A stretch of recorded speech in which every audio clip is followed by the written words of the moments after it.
How to tie a scarf belt. Add instant jazz to an outfit by snaking a colourful belt through your pant loops.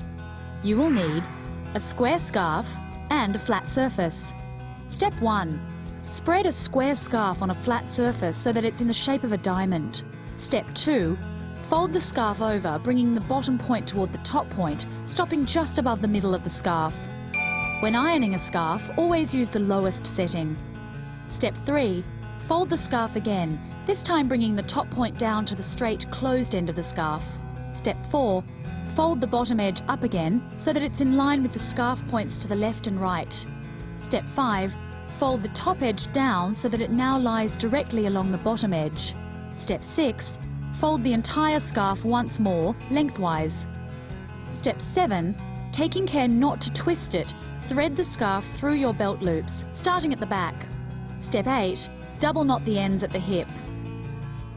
Did you know rock star Steven Tyler invented the boho chic look when he regularly sported a macrame shirt and an Indian scarf around his head?